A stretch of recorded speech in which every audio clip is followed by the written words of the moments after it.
Hello ladies and gentlemen, I am the Omni viewer, and I'm here to share my thoughts on the first trailer for Jurassic World Fallen Kingdom. I'm sure for many of you, this movie is high on the must-see list for 2018. And of course there's been a lot of speculation about the plot. Well, now we have at least a hint of the movie's plot. I've noticed a lot of people in the comments section for the trailer saying that they just blew the finale. I suppose it's going on the modern trailers spoil the whole movie stereotype. But I don't know, this feels more like the beginning of the movie than the end of it. At the very least, I'm not getting the sense that the whole movie has been given away somehow. Maybe I'm wrong, and I'm sure there will be plenty of people in the comments who tell me as much, but that's the sense I'm getting. So having seen this trailer, we now know that at least part of the plot involves getting the dinosaurs off of Isla Nublar because the volcano is going to erupt and destroy everything. Now, my mind being what it is, I automatically have two questions based on this. First question, whose bright idea was it to build a theme park on a ticking time bomb? If I were looking to build anything on an island, whether it was a luxury resort or a private cottage, the first thing I would do when scouting locations is determine if the volcano at the center of the island is extinct or not. If it's still active or even just dormant, I would scratch that island off the list and look elsewhere. Second question, if they knew the volcano was dormant and they built the park there anyway, what was their contingency plan?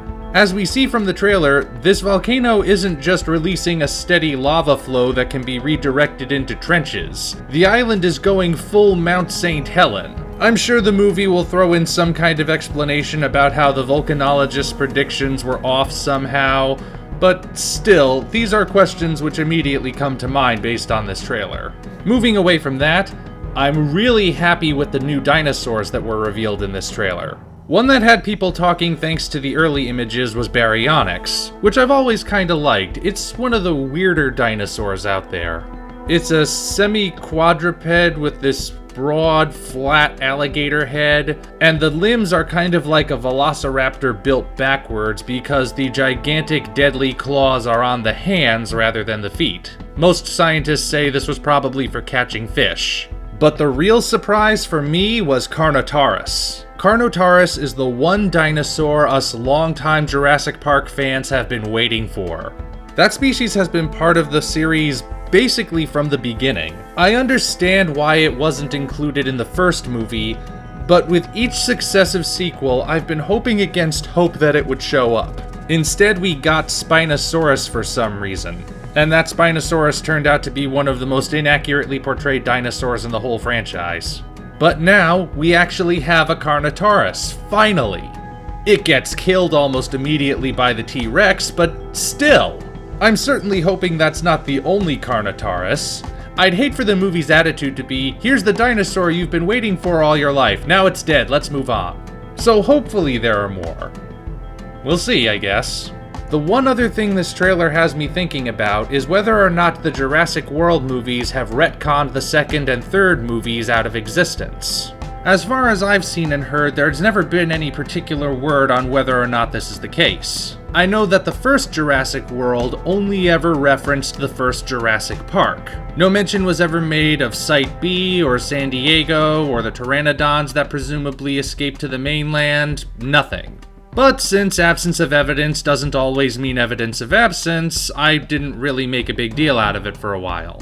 Now I'm starting to wonder though. Since part of Fallen Kingdom's story is about getting the dinosaurs off of Isla Nublar lest they go extinct again, my first thought is, well, what about the dinosaurs on Isla Sorna? That was long established as a stable ecosystem where the InGen dinosaurs have been able to thrive, so why aren't they moving the dinosaurs there? Or for that matter, why even bother at all? Of course, that question becomes irrelevant if Site B is not a factor because Site B never existed. I have a feeling Fallen Kingdom will definitively answer that question.